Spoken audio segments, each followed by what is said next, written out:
Today I'll be doing my registrar presentation on scapular winging.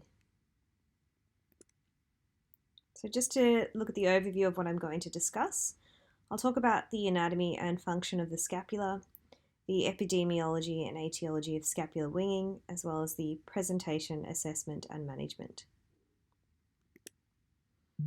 So scapular winging is an abnormal scapulothoracic posture and motion. It can be characterized as primary versus secondary, and primary refers to a primary muscular weakness, and secondary is described as a glenohumeral joint pathology that interrupts the motion of the scapula. It can also be characterized as medial versus lateral. So lateral referring to a trapezius muscle palsy and medial referring to a serratus anterior palsy. The exact frequency of this condition is unknown, but it is a rare condition. Farden et al. Looked at 7,000 patients that were seen in an electromyographical lab and found that there were 15 cases of scapular winging. Overpeck and Gormley looked at patients presenting to the Mayo Clinic and found one case in 38,500 patients. Remek looked at 12,000 neurological examinations and found 3 cases of scapular winging. And Gregg et al. Looked over a 3-year period at patients presenting to the University of Pennsylvania hospital system and found 10 cases of scapular winging. So the scapula is a flat triangular shaped bone. It overlies the 2nd to the 7th ribs.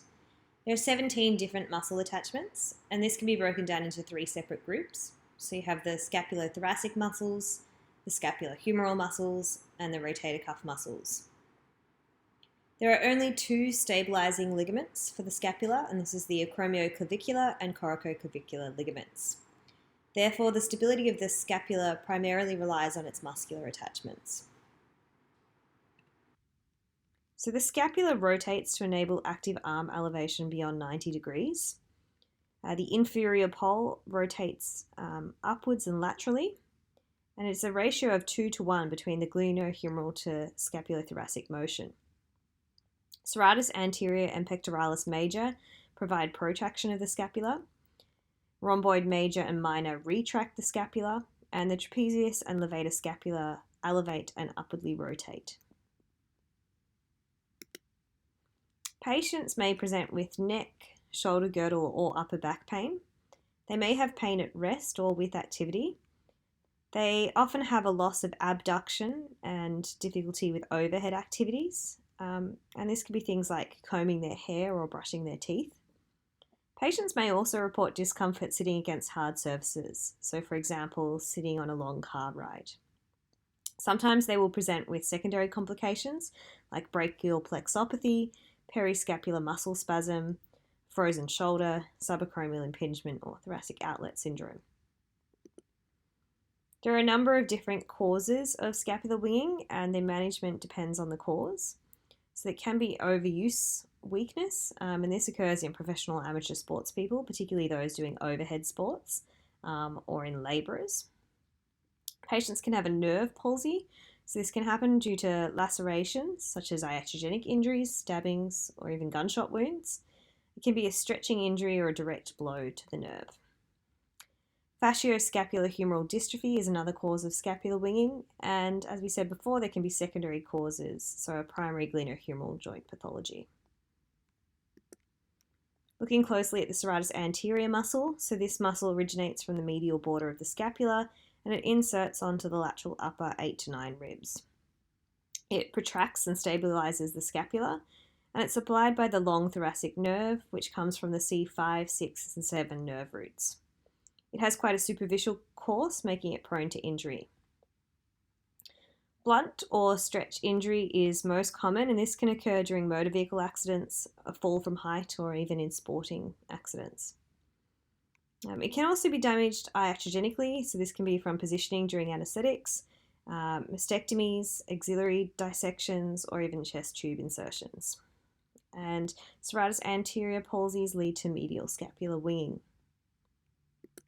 Looking at the trapezius muscle, so this comes from the superior nuchal line, the external occipital protuberance, the nuchal ligament, and the spinous process of C7 to T12, and it inserts onto the lateral third of the clavicle, the acromion, and the spine of the scapula.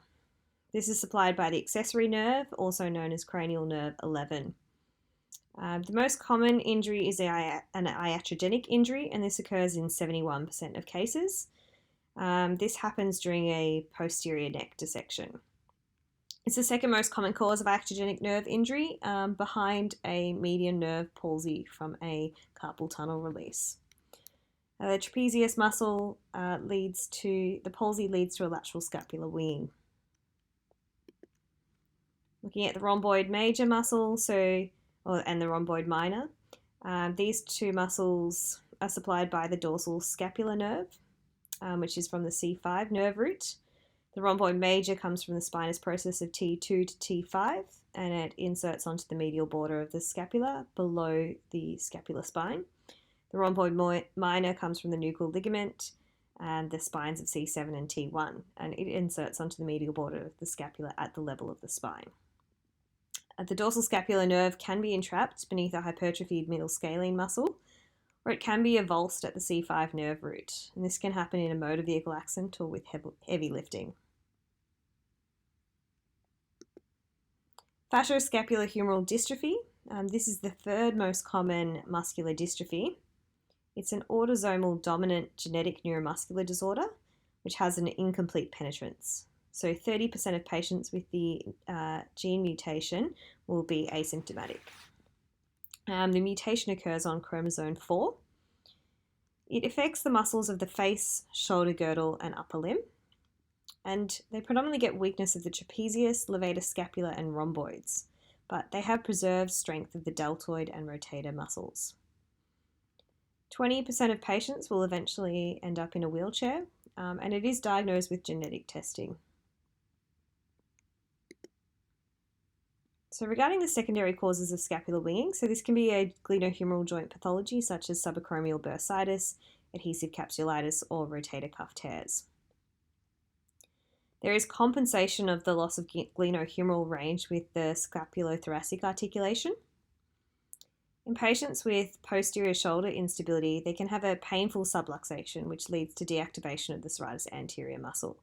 This is also compounded by the fact that they have abnormal muscle firing. So in terms of your assessment of patients, you should make sure that you have very good exposure. So patients should be undressed for their shoulders and back down to the waistline. You should inspect for asymmetry of the muscles. You should look at the difference between the medial and lateral winging. You should palpate the scapula for tenderness, snapping, or crepitus. And patients may have limited forward elevation and abduction. To test the serratus anterior, you can make the patient do a push-up against a wall and you will see winging on the affected side. In patients with trapezius palsies, you can get them to shrug their shoulders, which they won't be able to do on the affected side, or there'll be a difference in the appearance. And in patients where you're looking at the rhomboid and levator scapula, you can get them to put their hands on their hips and push their elbows posteriorly. To differentiate between posterior instability versus a true anterior serratus anterior palsy, if you get the patient to forward elevate with the glenohumeral joint in external rotation, it will cause the capsular ligaments to tighten and prevent the posterior subluxation, and also therefore prevent the secondary serratus anterior weakness. If the scapular winging resolves with the external rotation, then the patient has a posterior instability rather than a true serratus anterior palsy. So again, just looking at the lateral versus medial scapular winging. So the lateral scapular winging is caused by a trapezius palsy, whereas the medial scapular winging is the absence of the serratus anterior. So in terms of investigations, it's mostly a clinical diagnosis, but you should get plain radiographs of the chest, C-spine, shoulder, and scapula. You should also perform nerve conduction studies, and it's important when ordering the studies to specify that you're looking at the accessory nerve and the long thoracic nerve. It may also be useful to perform serial studies. MRI is really reserved for patients with cervical disc disease, shoulder instability, or rotator cuff disease. So most patients will be appropriate for conservative management. A neuropraxia commonly resolves within 6 to 9 months, and it is appropriate to do 12 to 24 months of conservative management. This involves activity modification, anti-inflammatory medications. Physiotherapy is directed at stretching as well as strengthening. Patients can wear a scapular brace, but they often find it quite cumbersome. You can immobilize the patient in a sling for pain relief, although you should avoid prolonged immobilization of the shoulder. Patients that have an iatrogenic injury or a penetrating trauma should have an early neurolysis or nerve grafting. Patients, when undergoing these procedures, should have intraoperative nerve stimulation to differentiate between a partial or complete lesion. Patients with complete resections should be managed with a neuroma resection, a primary repair, or a sural nerve graft. And it is important to avoid a delay in treatment as patients have worse outcomes beyond 20 months. Patients that have a chronic neuromuscular palsy or a traction injury or contusion that doesn't resolve within 12 to 24 months can have a muscle or tendon transfer.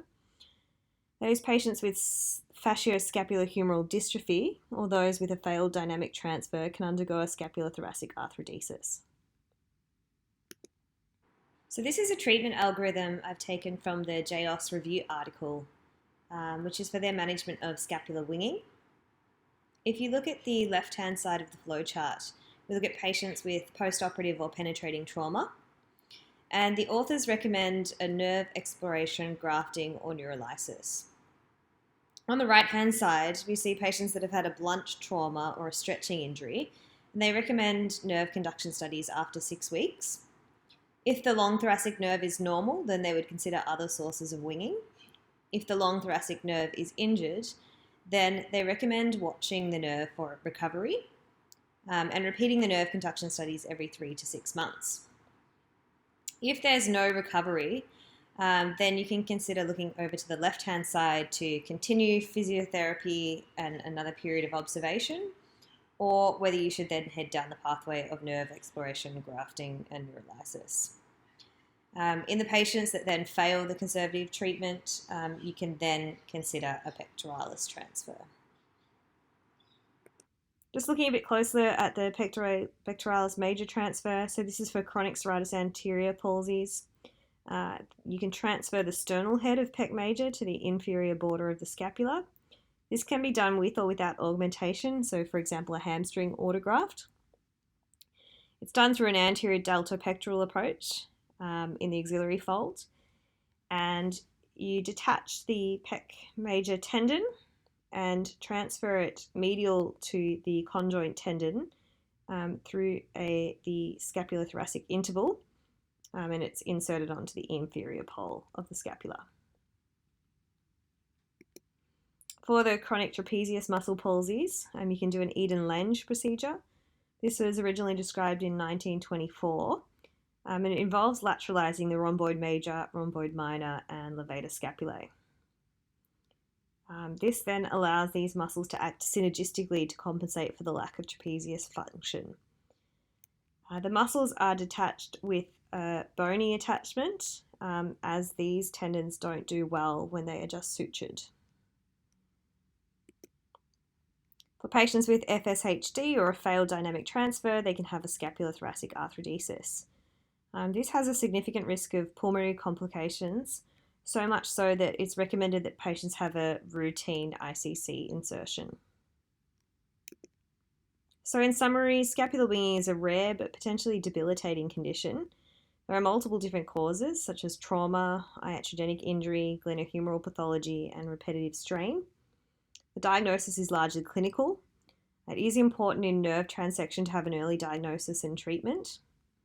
Most cases will otherwise resolve with conservative treatment. Dynamic muscle transfers are possible in chronic cases, and arthrodesis is available as a salvage procedure or as a primary treatment in FSHD. So this completes my presentation. I've just here listed my references. Thank you.